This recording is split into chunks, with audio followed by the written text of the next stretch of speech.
let's see if we are live streaming here on YouTube. We're going to refresh this and see. We had some technical issues with the chat.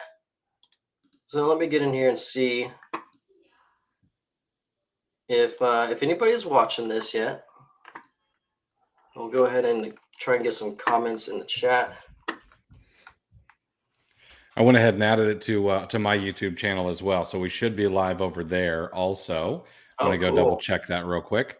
I don't want us to look like boomers or anything. Oh yeah, right. You know, so we gotta get moving here pretty quick. But yeah, it does say that Chris Grant is live. Perfect. Well, what's going on, man? Happy Sunday. Happy Sunday to you too. Thanks for coming in and joining me on such short notice. I know we kind of planned this last minute here. But we're going to get a couple things done here and we're going to answer some questions once we get some people joining. Let me see if I can edit my link real quick. Michael says, welcome back. So we do have a chat. That is great news. Let me do one quick thing here on my email. Hey, Michael Clark, what's going on, man? He lives over in Louisiana. He's a good guy. I met him a couple of times. He's come over for some meetups. Nice. That's awesome. Being able to physically network with folks in the Amazon space is definitely worth its weight in gold. I know you went to a meeting, some kind of a meeting, was a week or two ago. How did that go for you? Oh, Miami Seller Conference was fantastic. I know that I don't know, there seems to be this dichotomy in the Amazon space. There are some people who are like, oh yeah, you got to network, you got to get yourself out there. And then there are other people like, oh, I'm not going to another Guru Con and all that stuff. Yeah. It is worth every penny and every second of your time to go to these things. There are, I got to meet people in person who have sold 10 million on Amazon before they turned 18. I got to meet guys who do in a week what we consider big sellers to be, $3, $4, $5 million a year. And I got to sit down and have lunch with guys who are doing that in a week's time. In a week. Yeah. Guys who just absolutely crush. And if it doesn't get you pumped up, if nothing else, you get to learn these things kind of in between. And what I mean by that is the talks are great. There were people who talked about the Amazon influencer program. That was Reezy Resells. There were people who talked about their real estate investments. That's Michaela. And a bunch of other really great talks. And I got to sit on a panel and we talked about VAs and we talked about, online arbitrage, and that was great.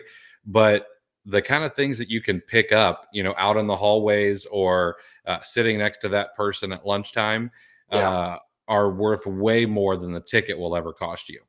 Yeah. And I know a lot of people can't go to these things because maybe they've got a job or whatever it is, but if there are conferences that are near you or that aren't far, or you can do anything you can to get to them, it is usually worth every single penny. Oh, you being so close, everything happens there in Florida, it seems like. So that's pretty nice. We probably just drove right down to Miami and spent the weekend there with the family. Yep. Yeah, I took the kids. We got a Airbnb, which I think I might be done with Airbnbs, unless it's one of yours. Okay. All right. But we got an Airbnb for my wife and the kids and myself. Hung out there, for a couple of days, let the kids go roaming around, do some shopping, and I went and worked. Had my wife come over to some of the networking events with me because she's one heck of a wingman. Yeah. But yeah, it was great. Yeah, Nate McAllister and Chris Green came down, so I got to hang out with a business partner and really good friends that I've had for a long time. So yeah, it's fantastic. Good, man. I'm glad you got to go to that. I hope to get to one of those conferences here pretty soon. Thinking about getting out of the military pretty soon, in Florida, actually in the Panhandle, there is probably one of our landing destinations. So nice. Being close, it might be a little bit nicer to go ahead and get closer to some of the action down there with you guys. Speaking of good friends, we actually have a surprise guest in the queue here, ready to pop in at a moment's notice and save the day with some Amazon influencer information and teaching us how to be a guru last minute here. And that is none other than Eli. Hey, Eli, what's going on, man? What's up, guys? Welcome aboard. How are you? Good. I heard Chris say that you're done with Airbnbs. I kind of like somewhat share the same sentiment, you know? He told me about his issue he had. Tell us about that real quick. Mine? No, Eli had an issue with his Airbnb. Oh, thankfully it wasn't major. I mean, it was a big deal, but not too big. But like one morning at 3 a.m., all the fire alarms went off in the house. So that was fun. All the kids wake up and it's a party. But the person was very responsive. They came the next day and switched out the broken one. So, but yeah, it's always good to have a little dramatic story in an Airbnb. Yeah. Well, thank you guys for joining me here on Sunday. Someone asked in the comments what we have planned for the Sunday. This is it. After this, we're going to be heading up for baseball. My son's starting a baseball camp, so we'll be going over to that for a little bit. But nice. Juan asked if we're ready to show off our Lambos. Yes, I will show off my Lambo as soon as I go get it from rental car company for you guys to see. We'll no Lambos here, but I will flex a paid off pickup truck. There you go. Yeah. I got the papers. Chris, don't be shy. I know you're hiding the Lambo in the garage. You just don't want to. It's one of those big wheels is what it is. But yeah, it's absolutely a Lambo. You know, I should probably buy one. You know, I'll see if I can find one on Facebook Marketplace and start taking pictures with it. There you go. You could buy a salvage. Take a picture with it. Yeah. I think after they had all those the hurricanes the last few years, like Naples, Fort Myers, a lot of those expensive cars were salvaged. You could go buy one, place it in your driveway, and you buy it for a few grand, and then you could show everyone your Lambo. Absolutely. So if you guys have any questions, go ahead and put them in the chat. We're going to start answering some questions, all things Amazon today, online arbitrage, retail arbitrage. We got some of the greatest minds in the business here joining me today. So thank you guys. Go ahead and put your questions in the chat. Let's see. Someone said Chris Grant, the legend. Yep, that is very true. And we've got a level 100,000 guru here, Hashir LLC in the chat. Thank you for joining us. We got Gina here. Or Gisela, I'm sorry, I said Gina. Maybe there was another Gina. Let's see. We do have a question here. Order cancellations, why it happens and how to deal with them, please. Order cancellations can happen for a number of different reasons. Maybe the customer just to change their mind for one. Sometimes you don't have a choice in it and there's nothing you can do about it. But I think she's actually talking about order cancellations from source sites. What do you guys think? I would imagine source sites. That's probably the more difficult thing. Yeah. I mean, they happen because not everyone wants to sell in bulk for whatever reason. I don't know why that is, but the other thing is that you got to remember we're not the best customer for the random website that's out there. We are looking to get cash back, which cuts into margins because the site has to pay a commission to the cashback company. So a lot of people aren't doing that. The random buyer is not doing that. So that automatically cuts their margins a little bit. And then we're looking for every single coupon code. And a lot of times we're even finding employee discount codes, which might put things at cost. And then we're using discount gift cards. Now, granted, the gift card should not really be a huge deal because gift cards get to go in escrow for companies until they're used. So they got all that money, most likely, unless it's like a Target 10% off gift card where, they did give you $500 for $450 or whatever it is that they do like every year. But chances are, that's not hurting their margins any, but we are trying to squeeze them out on everything else. Coupons, cashback, sales, et cetera, and so on. So we're not their best customer. And when we try to do that at scale, that is not something that they like. They don't want to sell, 20% of the inventory they have in stock at break even or less. And so that's why cancellations happen. So a couple of things. There are some sites that you just got to warm up your account. The Alta is, I think, probably the one that if you have a brand new account, you need to order in small batches first and kind of warm it up and let them get used to you. And then there are other sites that just aren't going to care. You can just throw as much money at them and they're going to ship it out, no big deal. And when you find those, you need to take note of them. And then on the ones that give you a little bit of a difficult time, you might be able to order in smaller batches, maybe wait till it ships and then order again. You might be able to use a little bit of a different address, a different email. There's all kinds of things to kind of get around that, but there's really no perfect system.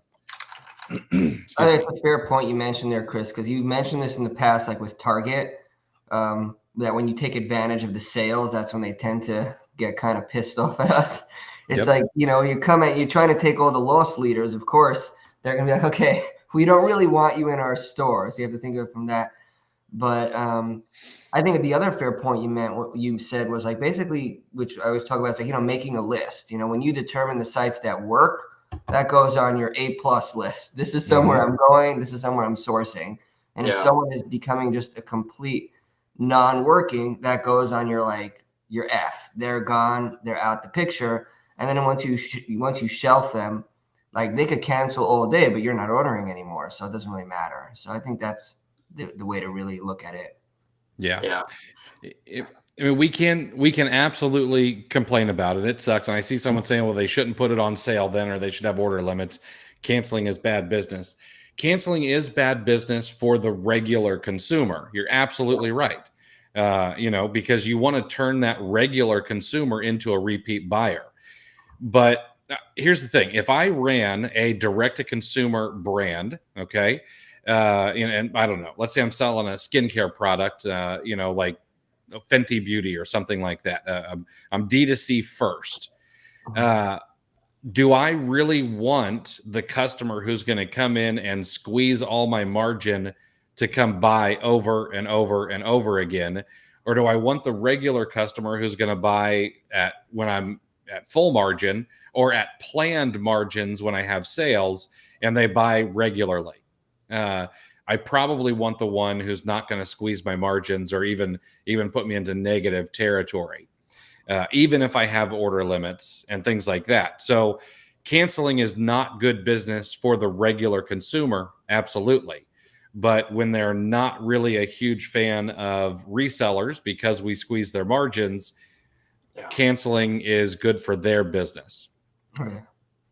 And I think there's a tool out there that kind of can give you a little bit of inside information from past experiences on whether or not the site that you're on is reseller friendly. It's not going to have every site, but the name of it's slipping me at the moment. But Chris, I think you have a discount. Do you have a discount code for it? I probably do somewhere. I just don't have it handy. But I think we've got to come up with that. We'll put it in the chat here, or we'll put it in the description of the video once it's done, so you guys can check that out. Chris did say it's called OA Buddy. So let's get another question. Let me scroll up here. Let's see. Alonzo, if you don't mind, Alonzo's got a pretty good one here. Yeah, let's. Can you? I don't know if you can click it to show it or not. I am not able to, but here's the question. Alonzo's curious, is there a company that helps with Section 3 suspensions? Yeah. So there are going to be companies out there who will help. There's Jeff Schick. He's an attorney who helps Amazon sellers. There's Riverbend Consulting. There's going to be, I'm trying to think of that guy's name. Chris McCabe. Chris McCabe. There's Chris McCabe who does it as well. So there's a lot of people out there who will help with it. I'll be honest with you, you probably don't need help. Your Section 3 suspension is probably due to what Amazon suspects as inauthentic goods. And there's kind of two kinds of suspensions. There's one where you're already suspended. There's one where they want to verify you and stuff like that. Chances are, if you can show all of your receipts that are good and give Amazon everything that they asked for, chances are you will get your account back without too much of an issue, especially if you're buying from legitimate places. And what I mean by that, you're buying from Kohl's, you're buying from Target, et cetera. You're not buying from any like gray market goods sellers or anything. Probably won't be a huge deal. Yeah. Eli, I know you have some inside information on how to kind of combat these and provide good, valid proof of authenticity, don't you? Yeah, I think there's a couple people that had happened to recently, that we were working with, because they had a new wave. I know, Chris, they had a new wave about maybe a month ago or so, where for a lot of newer sellers. So it was targeting a lot of newer sellers, where they wanted the video verification and all that. And I think what's important to understand from Amazon's perspective is sometimes providing just, let's say, a Kohl's receipt may not be enough, simply because maybe it doesn't have tracking information on it. Maybe the address is your prep center, or various things that don't always line up. And Amazon's verification of authenticity is they want to see like they used to always ask for supplier. So they want to know when you're ordering from a website, they don't need to know that Kohl's got it from the brand. That they know, but they want to know that you ordered it, you received it, you shipped it. So you may want to include your credit card statement that shows that purchase. You may want to include your order confirmation and your shipping confirmation, maybe a printout of the UPS showing that it was delivered, maybe a copy of your inbound shipping log on Amazon showing that it went into Amazon. So if you could show that complete paper trail, I know two people that just had it and both were cleared within a few days, both had the video interviews. As long as you cover the entire basis and kind of paint the entire picture, generally things work. Now, like Chris said, if you're buying it from a gray market website, or a lot of the information mismatches and you don't present it properly, chances are they're going to look at it and say, nah, this is not good. And they're going to push you aside. And sometimes once you get suspended, it's a lot harder to get back than if you kind of combat it in the first few days before they get rid of you. Yeah. One good way to kind of verify your sources before you buy, it might help you a little bit as well, is going through the online arbitrage challenge, the OA challenge, hosted by none other than Chris Grant here. I'm going to pop up a QR code and a link so you guys can check that out if you want to learn more about that. I think that starts tomorrow. Is that right, Chris? It does. Starts tomorrow. Our first live is at 6 p.m. Eastern. Okay. I'm excited. 14 great days. 14 days. What is this? The 11th OA challenge?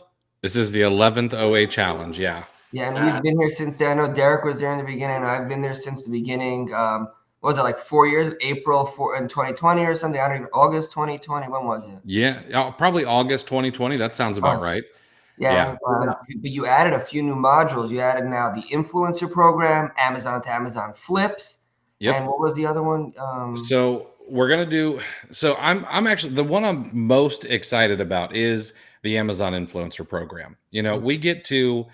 We get products in our hands all the time as OA sellers. If you're not using a prep center, if you're using a prep center, then not going to be quite as easy, but we get products in our hands all the time, and we can make a review of that particular product, put it up on the Amazon influencer program area, and then you can make a commission on it if someone watches your video and then buys it. And that means you can do that forever. As long as that video's up, you could make that commission. You can't find it profitably anymore. The price tanks, whatever it is. I'm not sure why that's happening. So I'm sorry. But you can make a commission on it well into the future, which I think is just awesome. And it's not against terms of service to do that. You can then go and sell the product without any problem. So Nate McAllister, he's going to be talking about that. Amazon to Amazon flips. I've said for years that that's not my strong suit. It's not the thing I'm best at. I understand it. I can tell you how to find your first one, but I'm not the guy to go super deep on it. So Saul is going to be coming in and doing a training on that. And then there is a software that's out there that a lot of sellers in the US don't know about. And we're going to do a training on it because there is actually an Amazon approved method of drop shipping, which blew my mind. It took me hours and hours to read through all of the terms of service, make sure that it was okay. I even had to, tell them that they needed to massage one of their rules. It's been audited by Amazon, by the suits at Amazon, and they are absolutely good with this form of drop shipping. And so we're going to talk about that too, because it's a way to make money in other marketplaces without necessarily having product in stock ahead of time, which I thought was interesting. So we're gonna talk about that as well. That wasn't even covered in the last OA challenge, was it? I didn't even know that this software existed, the last OA challenge. Yeah, so brand new. Uh, So even if you've been through the OA challenge before, make sure you scan that QR code and get signed up again, because you're going to be learning some new stuff for sure. I can guarantee it. It doesn't matter. I've sat through, I think, all 11 of them, at least some of the modules I've sat through on all 11 or 10 so far of these challenges. And every time it's like, that's a good idea. I never thought about that, or I didn't know how to do that. So OA challenge is definitely worth the investment. So make sure you scan that QR code and check that out. yeah. Let's And get back to a question or two real quick, guys. for anybody who's not even interested in any of that stuff, I've got a few new Keepa tricks up my sleeve since the last time. I don't doubt it. I think Keepa is probably your most visited site, isn't it, Chris? It's one of them. It's top 10 for sure. Yeah. Hey, Derek, your leads are second to none when you're going to offer a VA hiring service. Oh, man, I get this question a lot. I have considered doing some VA training and stuff like that, but an actual hiring service, there's just so much that you'd have to go into that, and I don't know if I have the bandwidth to do it. Maybe if I do get out of the military a little early, I might be able to offer something like that. Let's see. I was just going to say, because Chris, when we talk about the Amazon influencer program, I think the most interesting part is that my understanding a long time ago when I first heard about it was that you actually had to buy each product off of Amazon. But then when I found out that you could just go to the dollar store and buy things that are on Amazon or anything like that and review it, essentially it's a very low cost program compared to like most people probably think, like I thought in the beginning, that you had to buy each product, and then it's like it's costly. So you have to invest $50 to potentially make money, versus you can take things. I could just go on my desk and like, oh, hey, here's something that sells on Amazon, and make a review and put it up on Amazon. So there's ways to make money without even spending $1 by just going to your house and your friend's house and grabbing everything off the shelf. Right. I have heard and seen videos of people renting Airbnbs for the weekend and then making videos of every single product, like in the Airbnb, artwork on the walls, the dishes, everything, making videos of all those things, putting them up on Amazon, and then making commissions on those, in the future. Vacation business expense, right? Exactly. Oh man, everything on my Airbnb is from Amazon. So somebody please rent my Airbnb for the weekend to do Eric, that. you better grab that Funko Pop and make a review real quick. Yeah, you're right. That's good idea. I've got a question. Do you go strictly by rank, Flamingo Flyby says, or sales estimate? And how many sales do you look for minimum per seller on a product to make it viable? This is kind of going to be, there's going to be several different answers for this depending on who you ask. We don't go by sales rank personally for our lead list, if that's what you're referring to, or for our buying decisions. We look more about estimated sales per month. There's several different tools out there that can help you do that. And how many sales do you look for a minimum? We're looking for at least 15. And if it's a variation product, you want to get a little bit deeper into it to make sure that lead that you found profitable is one of the selling variations. Do you guys have anything else on that? Sure. I'm gonna take a different tack than you. I don't use sales estimates because they are a good indicator, but none of them are right. Keepa is not right, and here's the reason. Keepa gets those sales estimates from Amazon. Okay, so those are actually Amazon sales estimates. That's why they don't show up on everything, and they just say like 50 plus or 200 plus or 1,000 plus. It just gives you a direction. It does not give you the actual number. I would be surprised if Amazon actually knows the real number themselves. I am a fan of seeing if there's velocity via the sales rank. Now, that doesn't mean just looking at strictly the sales rank currently. That means looking at what that sales rank is doing. Yeah. And you have to remember that sales rank is incredibly nuanced. Just because the sales rank goes from 100,000 to 105,000 doesn't mean that sales have stopped on the product. It just means that, well, it could mean a couple of things. One, it could mean that the velocity for that product has slowed down, or the velocity for other products in that category have picked up to be faster than that particular product that was 100,000 and is now 105,000.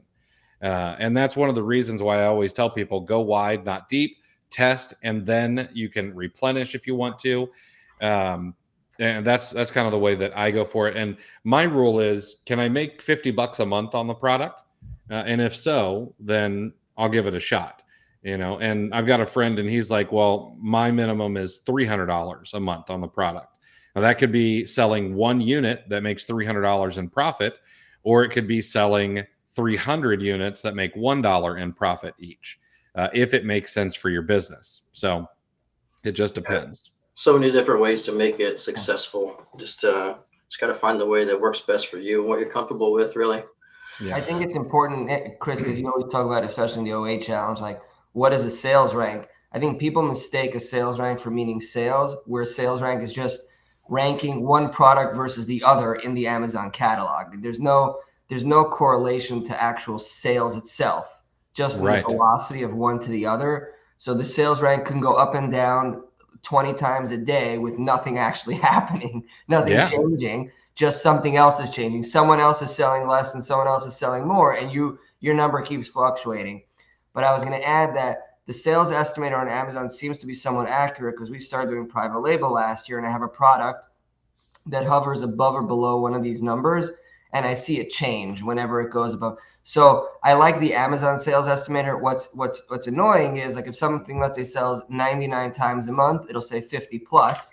If it sells 101, it says 100 plus. 199 is 100 plus. So they're not giving us enough information, but at least enough to. For me, I like to look at that as like, aha, there's proof that it sells. Yeah, it gives you a direction. Yeah. And the one thing I do really like about that is they are doing that for variations now. So if you go, let's say you go find the Nike Air Monarch, which is my favorite shoe to show people, but you look at the Nike Dad shoe, and you might be like, oh, well, this variation is obviously the best selling variation, and there's 70 sellers on it. But then you scroll down and you see this weird sized, like 13 double wide or whatever, in black, which is not a popular colorway, because it's white with white knee socks in those shoes only. But you get the black ones in like 13 double wide, and it'll say, well, it's selling 50 plus a month, and there's only one other competitor on that listing. Well, that would be an obvious. If I can buy it profitably, I would obviously go that direction rather than compete with 50 or 70 other sellers on the most popular variation. Yeah. Someone tagged on to the question. Dan says, is there a way to do you have a formula, I guess, to figure out which one of these sales estimators is accurate? And he's right. They're all going to be a little bit different, and they all have their own formulas, their own algorithms to try and figure out, what Amazon is selling, how many of these are selling on Amazon per month. So there's really not a secret formula to figure it out. You're never going to get it 100%. Only Amazon has that information.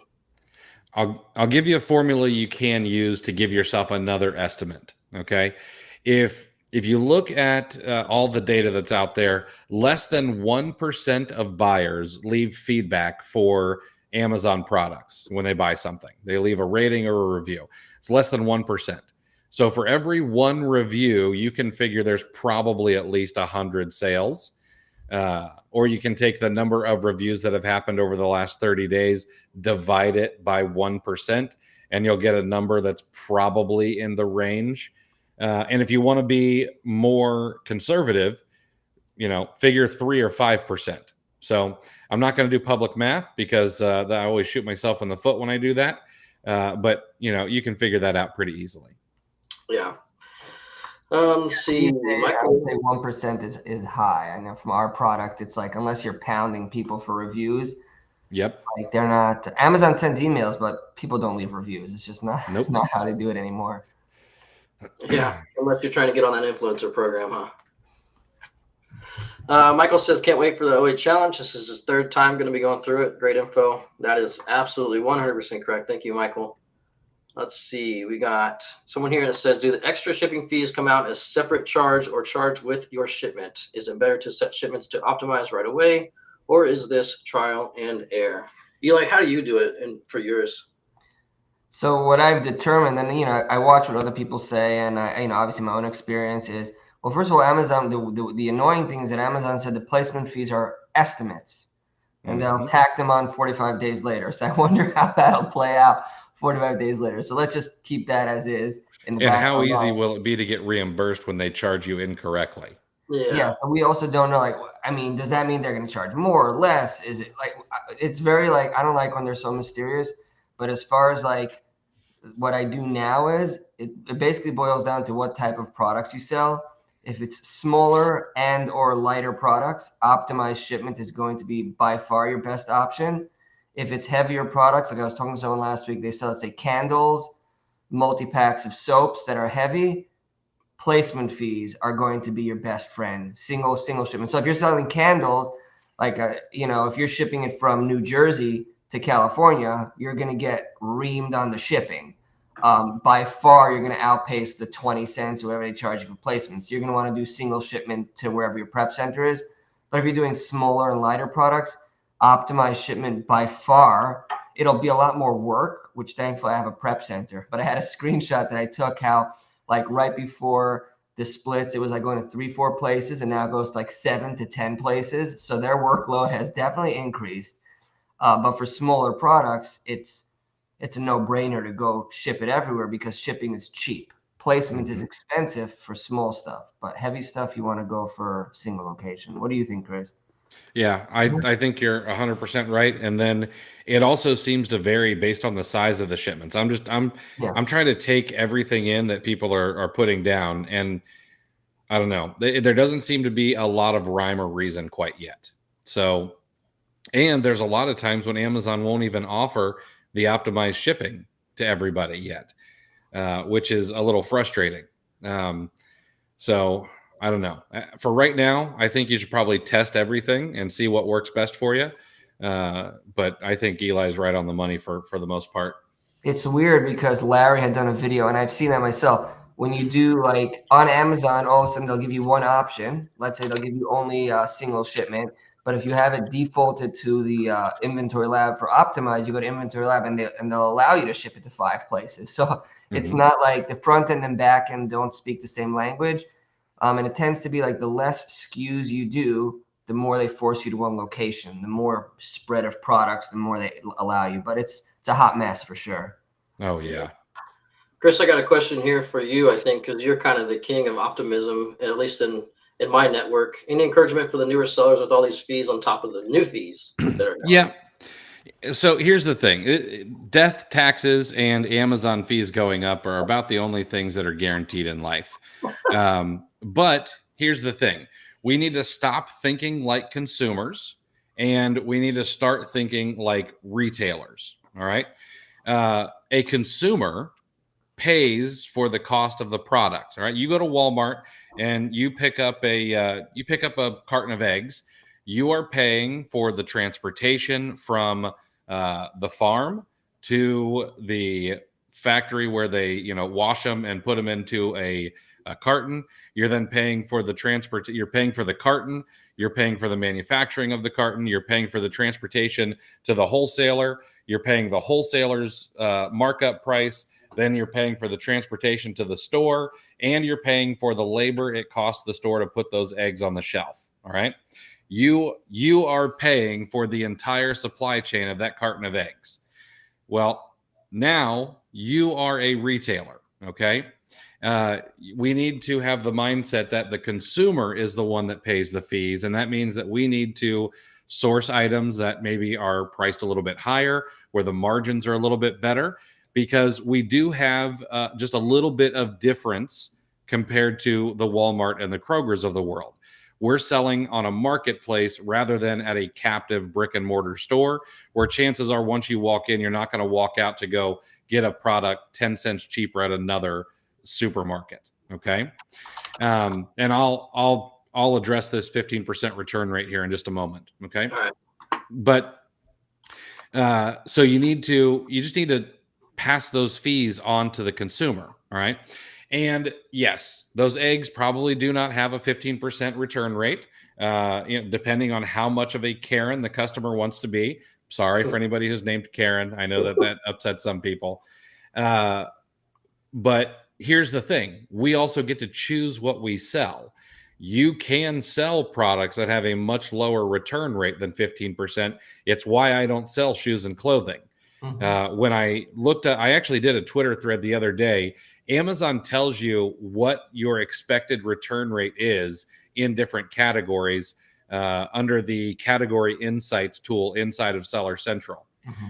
Women's road running shoes has a 16.8% return rate, and 38% of those returns are due to them being too small. All right. So I'm not going to sell women's running shoes. All right. Now I can pivot just a little bit, and instead I could sell men's running shoes, and my return rate goes down to about 15.2%. So it's a little bit better. But then I could go a little bit further and I could say, you know what? I'm going to take a little bit of a lower margin, and I'm basically not going to have any returns, and I'm going to sell in the grocery category, or I'm going to sell supplements or beauty. And I know beauty has its own troubles right now. Things are getting gated and things like that. But that is really the way that you need to think going forward, in my opinion. Yeah, I think we'll follow the, you talk about it also a lot in the OHMs, the unsexy products, the AC replacement parts and the plumbing replacement parts and the electrical replacement parts, different tools, garbage bags, anything that people don't typically gravitate towards, especially on Instagram and TikTok, are usually the things that have lower return rates. And again, if you're going to sell, because you talked about like the shoes that have high return rates, everyone that I know that's successful in these categories factor that into their sourcing, like adding a certain percentage or adding a certain dollar amount to every shoe that they source, only sourcing certain price ranges. So you're always going to, counterbalance whatever issues they are. Like you said, charging more to the customer, sourcing higher price products, something is going to give and you're going to make it successful, right? So I think that's exactly right.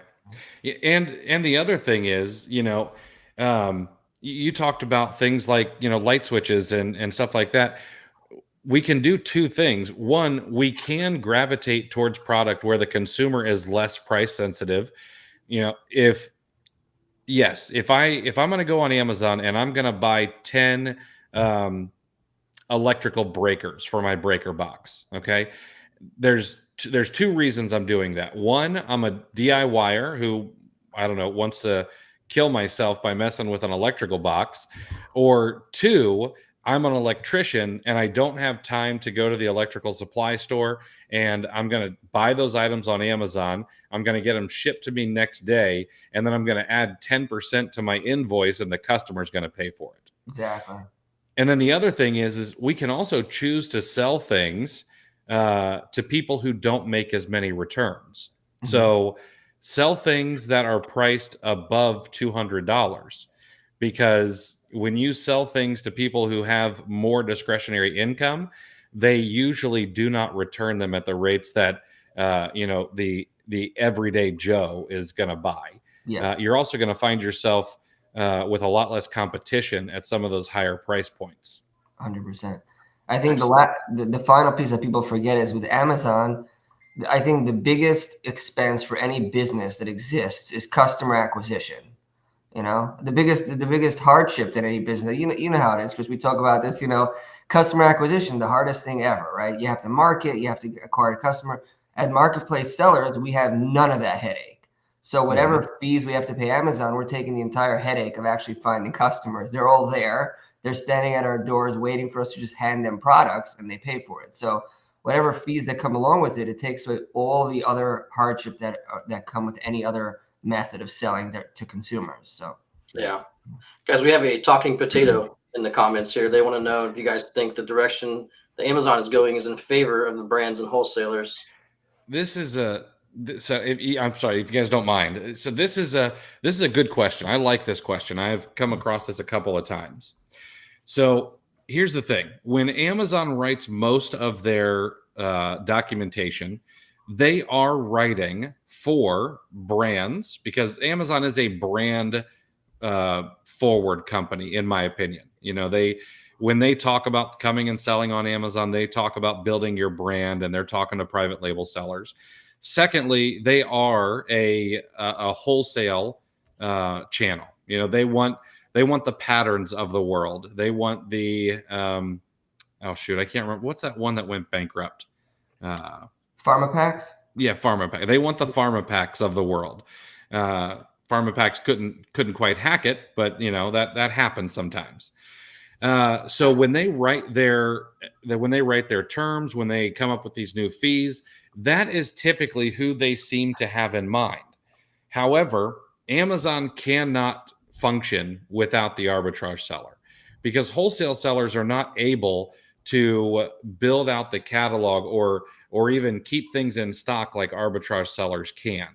Let's say I sell on a product that, heck, okay, let me give you an example. I know a guy, he has 500, 600, 700 ASINs in stock at any point in time. His average sales rank is around 325 to 350,000. I can guarantee you that no wholesale seller and no PL seller is looking to come up with a bunch of products where the ranks average in the 300,000 range. There's not enough volume there to make sense. And when you're buying from a supplier, wholesale, they're not going to be like, oh, sure, you can buy 3 units of this and 3 units of that. They don't want to do that. They want to sell 50, 100, 500 units. And so Amazon needs us because of something called the long tail. It's the reason that Amazon, it's actually one of the founding principles of Amazon. It's why Jeff wanted to make Amazon the everything store, so that people could go to one place, search for just about anything, and be able to find it and buy it. And that's what keeps people coming back. And they need for lack of a better term, the vultures of the supply chain to be able to supply those products. We take products from marketplaces where things are not moving, and we take it to another marketplace where things are moving, and we clean up the supply chain for companies. We give them more shelf space. And then we are rewarded with some dollars in our pocket from Amazon. Yeah, I think the other thing is there's so many products that are not available in other channels. There are, retail exclusive type products and retailer exclusive type products. And if Amazon wants those products to exist to their customer base, arbitrage has to exist. While we were talking, I Googled, I went to our trusty friend Google, and I said, what percentage of Amazon sellers are arbitrage sellers? I don't know how accurate these things are, but I found a blog post from actually quite recently that says that 21% of Amazon sellers are online arbitrage Amazon sellers. And of those 21%, 50% of them make over $5,000 a month in profit. That's pretty solid. Is that from Jungle Scout? No, it's from one of these softwares. I never heard of them, but they have an article, and that's what it says. It's just interesting to see when someone compiles information. I don't know exactly how they come about it, but I would assume that that's at least accurate, that there's at least 20% of sellers on Amazon are arbitrage sellers, or even exclusively arbitrage sellers. Besides that, so many larger sellers that do wholesale and private label also dabble in arbitrage because it's just a fun activity to do. I find it super fun. So yeah. And one of the other things that a lot of people will say is, well, you can't scale an arbitrage business. You can't scale an online arbitrage business. You can't scale a retail arbitrage business. And I'll tell you, going to conferences is one way to really expand what you think is possible. I happen to know some guys who do, $4 or $5 million a year in online arbitrage. I sat down to lunch with a guy who does $10 million plus a year with online arbitrage. I spent a lot of time with a seller who does $10 million a year, and he's done so for the past 3 or 4 years, 100% retail arbitrage. And then I know of at least 2 companies that do 50 and 75 million in retail arbitrage sales. Now, they weren't there. I just happened to have some information about them. But arbitrage can also grow to be quite a large operation if you do it right. Yeah, those are perfect numbers. And it's surprising how large you can grow it without even having a large organization. versus if you take other private label is kind of similar. You could grow a very large company without a large organization. I think wholesale kind of falls in between where you can, if you use prep centers and things like that, grow a pretty large operation. But a lot of the big wholesale sellers tend to grow operations behind their businesses. But arbitrage falls in the same line as a private label, where you can grow a very large business with basically no organization behind it, just leveraging software and other people's systems and just sitting in your home in your pajamas, just making money without running, 20 employees in a warehouse. Yeah. Oh, guys, we got some more questions coming in here. I don't think we covered this one yet. I'm going to get some of these questions and we'll do a giveaway, talk a little bit more about the OE challenge. I don't want to keep you guys here all day. When you all add listings to your pricers, are you adding placement and shipping costs into the listing costs or leaving it just as your cost of goods? So I know probably most sellers, they're just going to add in like the shipping costs maybe from the source to you, not the inbound shipping costs and placement fees and all that to Amazon, because that's a different set of fees. I don't know that there's really a way to specifically say that each item was this much. I always estimate the inbound shipping cost, and I'm adding in the estimated placement fees for that. So Okay. if you say, let's say that you send in a shipment of 500 units and it cost you, let's say $150. Well, you take that 150, divide it by 500, and I'm adding that to each product. And then I want to get my, 20 or 25 or 30% ROI on top of all of that. So I do try to add that in. But again, those placement fees are estimates. So they may not quite add up, and those are going to end up coming out as an expense later on down the road. So there's not like a great way to be able to take those into account with total accuracy on the front end. Yeah, I think a lot of it boils down to really sourcing. If you do good sourcing, if you source well, it'll sell well, and you're accounting for those fees when you're sourcing. The job of the repricer is not really to source. The job of the repricer is just to make sure it sells. If you source correctly, you could set your repricer to 0. If you have the right strategies in place and you source correctly, you should never have a problem. I think the more important thing with repricers, and I notice a lot of times with newer sellers, is the correct way to do it is, let's say if you're using Inventory Lab, you put in your cost of your product, which would be, let's say, cost, tax, and shipping. But a lot of people have prep costs, and a lot of people forget to translate the prep cost into their repricer. So they say, hey, I want 20% ROI. And if you're selling a low-cost product and you're paying $1.50 prep, you could be losing money on every sale. So I think what's most important is to make sure you have a process for accounting for your actual prep cost, which is technically somewhat part of your cost of goods in a sense. But from an accounting perspective, it's always better to keep it separate because you want to know what those fees are separately. But I think it's important just to make sure you know your prep cost. The rest of the stuff fall in line if you source correctly. Yeah. And that's, One of the other things I think we really need to start thinking about as Amazon sellers is especially with Amazon's new flywheel approach to distribution, you do not have to be the lowest price all the time to get sales. All right. There are regional buy boxes. There are going to be sales that happen above the buy box because your item can get to a customer faster, whatever reason that may be. And I'll give you an example of this. All right. The other week I was doing a little bit of research, and I was thinking of some ways to try to hack some travel points, because I'm sending, my wife is going to Dubai to visit her sister, and we had enough points to get her there on the Emirates plane in the first class, like little suite. Okay. Wow. Yeah. So I blew all those points, and then I'm like, oh, well, you know what? I mean, I'm not an idiot. I could hack enough points together to get her first class on the way back too. So I was like, what do I do? So I went and I looked at postage stamps on Amazon. All right. Now you can go to the post office and you can buy a book of 20 stamps for like $13 or $13.50. People buy them every single day on Amazon for over $20, and they sell really, really fast. Wow. And then I reached out to a few friends and I said, hey, go look at this ASIN. tell me what, or send me a screenshot of it. So I looked in Florida, Ohio, California, Denver, and one other state. I can't remember.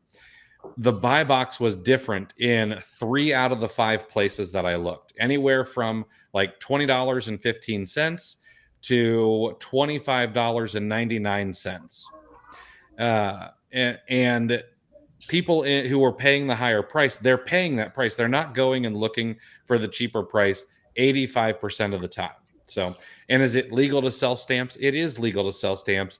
If you pay for something from the US government, usually you're allowed to sell it. If you get it for free, like, priority envelopes, those are not legal to sell. It says here on Google, I just, can you resell stamps? Because that's how we get the answer to all questions.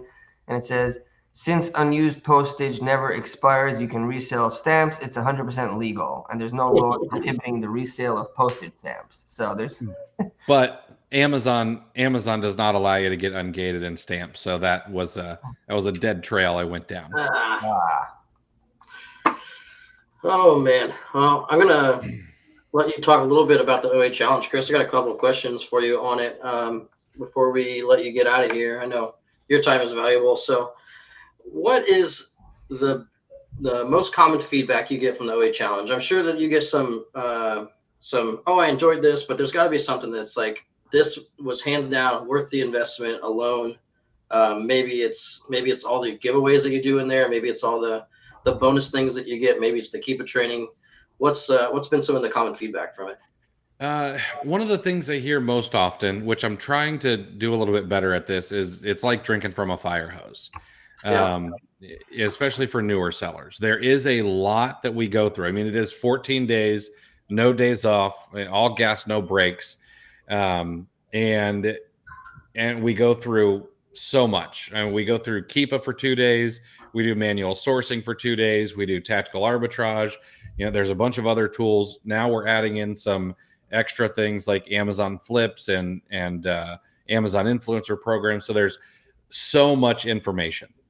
So that's probably what I hear most often. And I'm trying to make it not so overwhelming. But at the same time, I want to kind of brain dump everything I've learned over the past 10 years so that you don't ever have to go anywhere else to, buy another online arbitrage course. Yeah. Well, you won't find one quite like this anywhere. I can promise that. And then some of the other things that I typically hear is is specific feedback on, using one specific method and, I found X amount of leads, or, hey, I went and I used this and I'm going to probably do 10,000 in profit from it this month. That's what a ton of the feedback that we have on the website talk about. Yeah. Seth has a question. Would he be able to participate in the OA Challenge while working a virtual 9 to 5? Yes. I wouldn't see why not. So we start at 6 p.m. Eastern every single day is when the lives happen. And if you're on the East Coast, that should be fairly easy. If you don't have somebody looking over your shoulder all the time, it would be pretty easy to throw us up on another monitor and pay attention. But the other thing is the replays are available the minute the live is over. They're hosted in a Facebook group. They're also going to be hosted in our new school group, which is skool.com, not school like you would normally spell it. But they're also going to be hosted over there. So the replays are available immediately and you get access to them forever. I never take them away or anything like that. Great. It seems we have ignored a couple of questions and made someone a little upset. So real quick here, let's hit, is there any website to get ungated products on Amazon? There's tons. I mean, tons of them. I think that the person is asking if they can source from one place that only has ungated products. Well, that's not possible. Yeah, I don't think that you're going to find that. However, there is dozens of different places that you can go doing online arbitrage to get ungated in a category or a product in ASIN. I'll tell you what, if you Google cleartheshelf.com ungating, I've got an entire blog post on how to get ungated in multiple categories. Very easy to find. And well, I'll give you one right now. So if you want to get ungated in the grocery category, you Google Frontier Co-op Wholesale and go to their wholesale portion, sign up for an account, get ungated in groceries like that. You could also use that website to get ungated in like pet food. You can also get ungated in like baby food and stuff like that. Now, this is going to turn into a where do I get ungated? So I see someone saying, where can I get ungated in Nike? Champs. Champs works, Nike works. Those are going to be places. But go hit that website, cleartheshelf.com. Thanks, guys, for sharing that. Disclaimer, by the way, Chris, when you Google it, some of these websites come up that charge you like $399 to ungate. Don't do that. Go past one or two ads to clear the shelf, and that's why we put the link up there. Because you can do it for free. It's not always going to be as easy because Amazon tends to be like hot and cold. One day they accept blank pieces of paper, and the next day you could send them. I sent them a brand direct invoice, but they found that it was missing a piece of information, so they decided it wasn't good enough. So like it depends on the day, but I say overall, if you follow what Chris says, and there's so many different options to get ungated these days for free. And especially when you're in the OA challenge, Chris, you share like a few categories. I think grocery, topicals, DVDs, all these things that you share guides on how to do it specifically. Yep. So I think it's out there. Yeah, and that's $3.99. What was that? Yeah, I was going to say exactly what you were leading into there. It's the full guide on how to get ungated, and it's like 2 or 3 different categories. And you can ask all the questions you want inside the OA challenge. You're going to get your questions answered. Guaranteed, and that alone is worth what some of these companies that Eli just talked about are charging to ungate for one category, one product. Plus, you're going to learn how to use Keepa. So, I mean, exactly. Yeah, I'll be honest with you. I hope that Amazon gets a little bit more strict on ungating. We have been very spoiled over the past couple of years when it comes to ungating. I do apologize. I'm not trying to ignore anyone's questions. There's just a lot coming through, and this is my first time doing this, so give me a little bit of slack here. I'm trying to keep up with everything, but it's kind of I hats off to Chris because he keeps up with this kind of stuff very well during the OA challenge, answering everybody's questions as they come through. If I can just hit on the OA challenge a little bit, when you say it's like drinking from a fire hose, consider it like this. It's like doing an online arbitrage workout for 90 minutes and 2.5 hours, 14 days straight when you're not used to doing it. You're going to be sore. Your brain's it's going to hurt. But the good thing is everything is recorded and you can go back at any time, rewatch all the content in there. And it's just such a value for what Chris is. I think it's like $3.99 right now. Yeah, $3.97 is what we're charging for these days. Yeah, it's a no-brainer. If you're new to online arbitrage, if you're experienced in online arbitrage, it's worth it. So I'm going to go ahead and close this, guys. Is there anything else you guys want to hit on real quick before we close this out? No, I think we covered it. We start the OA challenge tomorrow. It is if you got a little bit of something out of this particular live, I guarantee you'll get a ton more out of 14 days like this, but at a little bit faster pace and with some planned training before we get to any questions. So go and use Derek's link. We'll throw him a little bit of cash for sending you our way, and then I will. Yeah, there is an investment to participate in the challenge. It's $397. We also offer a pay plan. You can split that up into 3 payments if you want to. And here's something that we do. All right, if you don't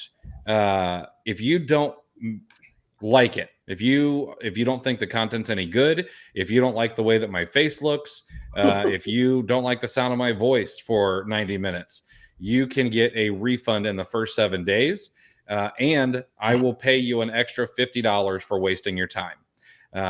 And that is good for the first 7 days of the course. So starts on Monday, that ends next Sunday. You can go through every single class and then say, nope, I want my money back. And I will send it back to you. So if they want their money back, they have to go through Derek first. That's not true. That's not true. Well, I did almost forget here. I promised to do 30 days of OA leads for OA Hunt's blue lead list. So if you guys want to give this video a like, subscribe to my channel, and drop a comment in here, anything, any comment in here will do. I'll go through all the comments and we'll add them to a thing, and we'll do a random drawing here. Probably this evening after everything closes, get everybody a chance to come back and make sure they put in, just put in giveaway in the chat. Like this video and subscribe to the channel, and you're going to be entered into 30 days of OA leads from OA Hunt. And with Eli being here, I don't want to forget about him. He does also provide some excellent online arbitrage leads.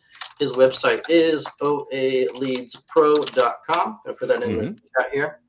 Him and I, we enjoy providing you guys with excellent leads. We like to work together on a lot of projects too. So Amazon isn't all dog eat dog world. There are some good people out there, and I think we got 2 of them right here with us today. So, and I think we're all going to be in the OA challenge. I know I'm going to be there. Derek's going to be there. I know Chris might show up. We might. I'm going to show up on occasion. Yeah. Yeah. I still remember what I think it was in the first OA challenge. Like one day, Chris Green took over, or was it the second OA challenge? I think that was the second OA challenge. I had to have some. I think I had to have some dental work done or something. Yeah. So throwing back to the old days of the OA challenge. Right. All right, guys. Thanks for hanging out with me. I appreciate you guys doing this. Yes. Thank you, guys. Everybody had a great Sunday. Make sure you enter in the giveaway. Put in the comments giveaway, like and subscribe, and we'll do a drawing here later tonight. And I will comment on your comment if you are the winner.